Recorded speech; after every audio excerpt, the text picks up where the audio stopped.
8वीं कक्षा की विज्ञान विषय की इस ऑनलाइन क्लास में आप सभी का एक बार फिर से स्वागत है।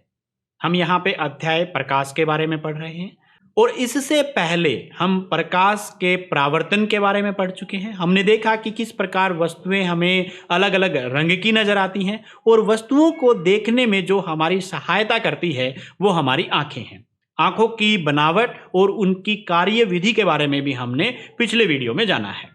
आइए आज उससे आगे बढ़ते हैं और हम जानते हैं कि हम हमारी आंखों की देखभाल कैसे कर सकते हैं, क्योंकि हमारे लिए ये बहुत ही उपयोगी अंग हैं, क्योंकि इसके द्वारा ही हम इस सुंदर संसार को देख पाते हैं। तो आइए देखें कि किस प्रकार से हम हमारी आंखों की देखभाल कर सकते हैं। तो उसके लिए यहाँ पे विभिन्न चिकित्सकों द्वारा परामर्श दिया गया है कि आप उचित चश्मे का उपयोग कीजिए। नेत्रों के लिए बहुत कम या बहुत अधिक प्रकाश हानिकारक है। अपर्याप्त प्रकाश से नेत्र खिंचाव तथा सरदर्द हो सकता है। सूर्य या किसी शक्तिशाली लैंप का अत्यधिक तीव्र प्रकाश अथवा लेजर टार्च का प्रकाश रेटिना को क्षति पहुंचा सकता है। तो आप हमेशा कम प्रकाश में, कम रोशनी में, क्योंकि आप विद्यार्थी हैं और विद्यार्थियों को पढ़ने का कार्य करना होता है, वो किताबें पढ़ते हैं, तो यह ध्यान रखें कि किताबें पढ़ते वक्त या जब आप काम कर रहे हो तो ज़्यादा तीव्र प्रकाश के अंदर आपको काम नहीं करना चाहिए। अपने आप को तीव्र प्रकाश से, अधिक तीव्र प्रकाश से बचाएं।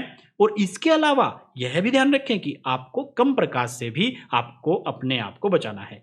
जहाँ पे प्रकाश कम हो वहाँ पे पढ़ने से बचें। प्रकाश उचित मात्रा में आंखों में जाएगा तभी आंखें सुरक्षित रह पाएंगी। इसके अलावा कुछ और उपायों के बारे में चर्चा करते हैं। सूर्य या किसी शक्तिशाली प्रकाश स्रोत को कभी भी सीधा मत देखिए।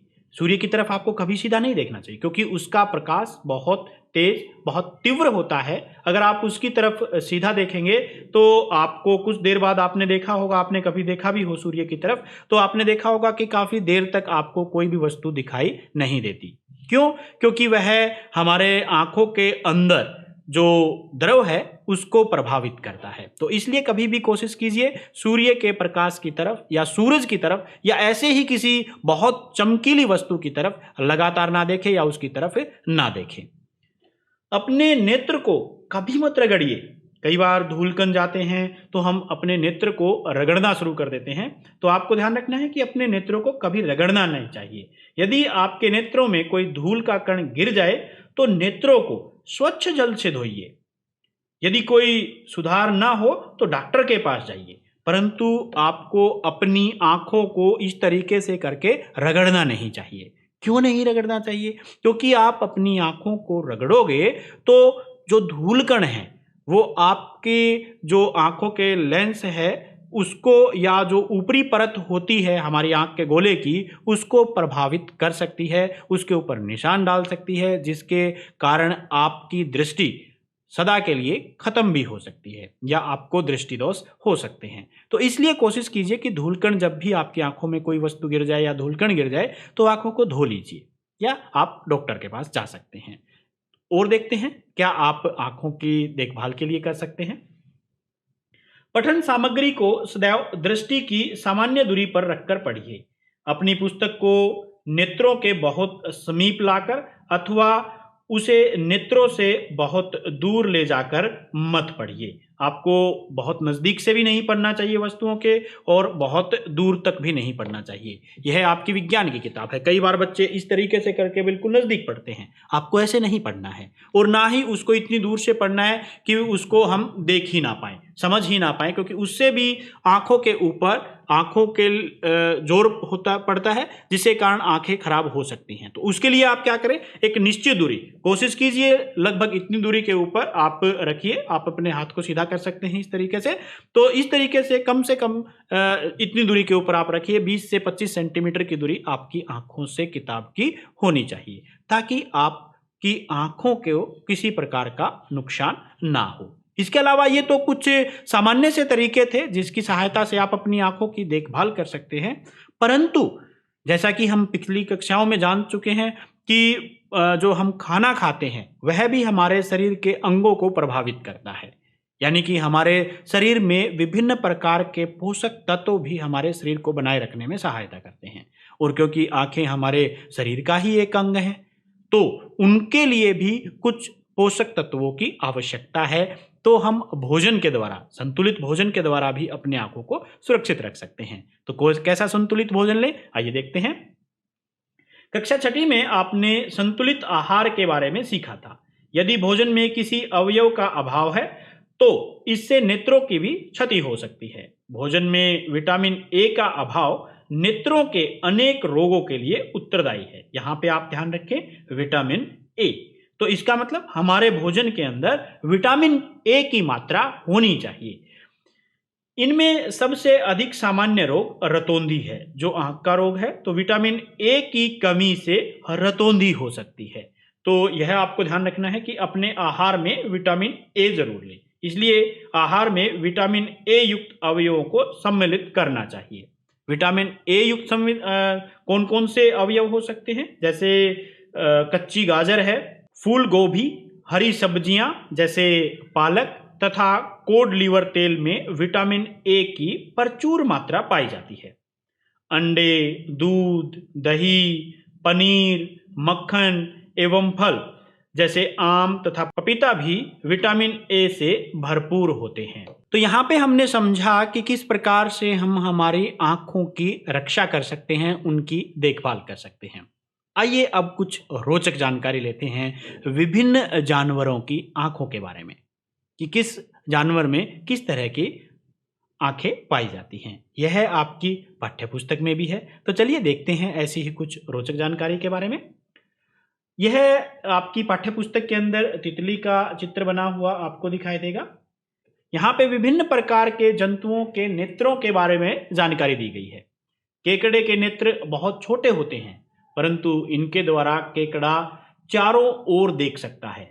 इसलिए यदि शत्रु पीछे से भी उसकी ओर आता है तब भी उसे पता लग जाता है। तितली के बड़े नेत्र होते हैं, जो सहस्त्रों छोटे नेत्रों से मिलकर बने प्रतीत होते हैं। यहाँ पे चित्र में जो दिखाई दे रहा है वो तितली के नेत्र हैं। यहाँ पे आप देख सकते हैं तितली के बड़े बड़े दो नेत्र हैं। यहाँ पे आप देखिए, ये जो दो नेत्र हैं ये तितली के बड़े बड़े नेत्र होते हैं। तितली के काफ़ी उसके शरीर के हिसाब से काफ़ी बड़े नेत्र पाए जाते हैं। यह केवल सामने अथवा पार्श्व में ही नहीं बल्कि पीछे का भी देख सकती है। उल्लू रात में भली भांति देख सकता है, परंतु दिन में नहीं देख पाता। इसके विपरीत दिन के प्रकाश में सक्रिय पक्षी जैसे चील, गरुड़ दिन में अच्छी प्रकार से देख सकते हैं, लेकिन रात में ठीक से नहीं देख पाते। उल्लू के नेत्र में बड़ा कार्निया तथा बड़ी पुतली होती है ताकि नेत्र में अधिक प्रकाश प्रवेश कर सके। इसके साथ साथ इसके रेटिना में बड़ी संख्या में शलाकाएं होती हैं तथा कुछ केवल शंकु होते हैं। इसके विपरीत दिन के पक्षियों के नेत्रों में शंकु अधिक तथा शलाकाएं कम होती हैं। तो यहाँ पे हमने बहुत ही रोचक जानकारी ली विभिन्न प्रकार के पक्षियों, जानवरों की आंखों के बारे में। आंखें हमें इस सुंदर संसार को देखने में सहायता करती हैं, परंतु बहुत सारे लोग ऐसे भी होते हैं जो इस सुंदर संसार को नहीं देख पाते। तो क्या यह उनके लिए बाधा है? क्या यह उनके जीवन में अंधेरा लाए हुए है? क्या वो पढ़ लिख नहीं सकते? तो उसके लिए उत्तर है नहीं, वो पढ़ लिख सकते हैं। ऐसी कौन सी पद्धति है जिसके द्वारा चाक्षुष व्यक्ति भी पढ़ सकते हैं? तो आइए उसके बारे में भी जानकारी लेते हैं। चाक्षुष व्यक्ति जो देख नहीं पाते वो अपनी अन्य ज्ञानेंद्रियों को इतना विकसित कर लेते हैं कि वह उसका उपयोग अन्य व्यक्तियों के मुकाबले ज़्यादा अच्छे तरीके से कर लेते हैं। जैसे उनकी स्पर्श की क्षमता अधिक हो जाती है, या उनकी सुनने की क्षमता अधिक हो जाती है, या वो चीज़ों को महसूस करना अधिक शुरू कर देते हैं। तो इस तरह के अंदर क्योंकि एक ज्ञानेंद्रिय काम नहीं कर रही तो अन्य ज्ञानेंद्रियां और अच्छे से वो अपनी विकसित कर लेते हैं। उसी की सहायता के लिए आपने देखा होगा कि नोटों के ऊपर ऐसे चिन्ह बनाए जाते हैं जिसको वो स्पर्श करके महसूस कर सकते हैं। आपने नोट देखे होंगे, उनके ऊपर मेरे पास भी यह दो नोट हैं, इनके ऊपर मैं आपको दिखाता हूं कि ऐसे चिन्ह बनाए जाते हैं, ऐसे निशान बनाए जाते हैं जिसको चाक्षुष व्यक्ति आसानी से इसके ऊपर उंगलियों से स्पर्श करके महसूस कर सकता है। ये देखिए यहाँ पे एक नोट आपको दिखाई दे रहा है। इसका जो ये हिस्सा है, इसको जब उंगलियों से हम इस तरीके से करते हैं तो वह बहुत ही आसानी से महसूस किया जा सकता है। आप देखेंगे उभार महसूस होंगे हमें। यह 2000 का नोट है, इसके ऊपर आप इस तरह के निशान देख सकते हैं। इसके अलावा जरूरी नहीं है कि सिर्फ 2000 के नोट पे ही ऐसे निशान होते हैं, लगभग हर नोट के ऊपर ऐसे बने हुए होते हैं। ये देखिए, ये 500 रुपए का नोट है। यहाँ पे आप देखते हैं, यहाँ पर भी इसी तरीके से निशान बनाए गए हैं और यहाँ पे भी आप देख सकते हैं इस दूसरे हिस्से में भी ऐसे ही निशान बनाए गए हैं। इन निशानों को स्पर्श करके हम आसानी से अनुभव कर सकते हैं नोट के बारे में। अब आप देखिए ध्यान से, अब इन दोनों नोटों के ऊपर निशानों को बने हुए देखिए, क्या दोनों पे निशान एक जैसे हैं? तो आपको उत्तर मिलेगा नहीं। तो इन निशानों की सहायता से व्यक्ति आसानी से जान पाता है कि यह नोट कौन सा है। तो यहाँ पे आप देख सकते हैं 5 लाइनें बनी हुई हैं। इस तरफ भी आपको 5 लाइनें बनी हुई दिखाई देंगी, दूसरी तरफ भी। इसके अंदर अगर आप देखेंगे तो यहाँ पे 3 और 3 6 और एक 7 लाइनें बनी हुई हैं। तो यहाँ पे 7 लाइनें और इसी तरीके से 7 लाइनें दूसरी तरफ बनी हुई हैं। तो 2000 के नोट के ऊपर आपको 7 लाइनें नजर आ रही हैं और 500 के नोट के ऊपर आपको 5 लाइनें नजर आई। इसके अलावा अन्य नोटों के ऊपर भी आप देख सकते हैं। यहाँ पे मैं आपको ये 100 रुपए का नोट दिखा रहा हूँ। इसमें आप देखिए, यहाँ पे भी इस तरह के निशान बने हुए हैं। इसके अलावा यहाँ पे भी एक निशान बनाया गया है। इन निशानों के ऊपर से जैसे ही भी आप उंगली रगड़ते हैं तो इसको भी आप आसानी से महसूस कर पाएंगे। यहाँ पे 4 लाइनें बनी हुई हैं। 100 के नोट के ऊपर आप देख सकते हैं 4 लाइनें। तो हर प्रकार के नोटों के ऊपर अलग अलग लाइनें बनाई गई हैं ताकि वो उस चीज को समझ सके। इसके अलावा पढ़ने लिखने के लिए भी ऐसी पद्धतियां विकसित की गई। उनमें से एक पद्धति है ब्रेल पद्धति। आइए उसके बारे में अब हम जानकारी लेते हैं। यह चित्र लुई ब्रेल का है, जिन्होंने चाक्षुष व्यक्तियों के लिए ब्रेल पद्धति को विकसित किया था। लुई ब्रेल, जो स्वयं एक चाक्षुष विकृति युक्त व्यक्ति थे, ने चाक्षुष विकृति युक्त व्यक्तियों के लिए एक पद्धति विकसित की तथा इसे 1821 में प्रकाशित किया गया। इस पद्धति को ब्रेल पद्धति कहा गया। आइए देखते हैं ब्रेल पद्धति किस प्रकार से कार्य करती है। ब्रेल पद्धति में कुछ इस तरह से आपको कुछ बिंदु और कुछ लाइनें नजर आती हैं। इन्हीं की सहायता से इनको समझा जाता है। विभिन्न प्रकार के अक्षर यहाँ पे बनाए जाते हैं। जैसे आपको यहाँ पे CAT कैट बना हुआ दिखाई दे रहा है। ब्रेल पद्धति में 63 बिंदुकित पैटर्न अथवा छाप हैं। प्रत्येक छाप एक अक्षर, अक्षरों के समुच्चय, सामान्य शब्द अथवा व्याकरणिक चिन्ह को प्रदर्शित करती हैं। बिंदुओं को ऊर्ध्वाधर पंक्तियों के 2 कक्षों में व्यवस्थित किया गया है। प्रत्येक पंक्ति में 3 बिंदु होते हैं। अंग्रेजी वर्णमाला के कुछ अक्षरों तथा कुछ सामान्य शब्दों को प्रदर्शित करने के लिए बिंदुकित पैटर्न नीचे दिया गया है। यहाँ पे आप देख सकते हैं सी के लिए यहाँ पे 2 बिंदु और 2 लाइनें, यहाँ पे A और T। तो इस तरीके से कैट बना। एंड के लिए इस तरीके से बनाया जाता है। आप देख सकते हैं यहाँ पे 3 बिंदियां हैं और एक लाइन है। कोमा इस तरीके से लिखा जाता है। तो यह ब्रेल पद्धति बिंदुकित पैटर्न का एक उदाहरण है। वर्तमान पद्धति 1932 में अपनाई गई, जो आपको दिखाई दे रही है। सामान्य भाषाओं में गणित तथा वैज्ञानिक विचारों के लिए ब्रेल कोड है। ब्रेल कोड पद्धति का उपयोग करके अनेक भारतीय भाषाओं को भी आसानी से पढ़ा जा सकता है। चाक्षुष विकृति वाले व्यक्तियों के लिए अप्रकाशिक साधन तथा प्रकाशिक साधन किस किस प्रकार से हैं जो उनकी सहायता करते हैं वस्तुओं को देखने या समझने में। अप्रकाशिक साधनों में चाक्षुष साधन, स्पर्श साधन, स्पर्श की ज्ञानेंद्रियों का उपयोग करके, जो मैंने अभी बताया नोट के ऊपर जैसे जो निशान बनाए जाते हैं वो। स्वर्ण साधन, स्वर्ण की ज्ञानेंद्रियों का उपयोग करके जिससे वो सुन सकते हैं, तथा इलेक्ट्रॉनिक साधन सम्मिलित हैं। चाक्षुष साधन शब्दों को आवर्धित कर सकते हैं, यानी कि जो शब्द हैं उनको बढ़ा करके वो बनाए जाते हैं। उचित तीव्रता का प्रकाश प्रदान कर सकते हैं तथा सामग्री को उचित दूरी पर जुटा सकते हैं। ये देखने में सहायता करते हैं। जो कम रोशनी को देख पाते हैं उनके लिए ये, या बहुत थोड़ा देख पाते हैं उनके लिए ये साधन उपयोग किए जाते हैं। स्पर्श साधन जिसमें ब्रेल लेखन पाटी तथा शलाका सम्मिलित हैं, चाक्षुष विकृति युक्त व्यक्तियों को पढ़ने तथा लिखने में सहायता करते हैं। श्रवण साधनों में कैसेट, टेप रिकॉर्डर, बोलने वाली पुस्तकें तथा ऐसे अन्य साधन सम्मिलित हैं।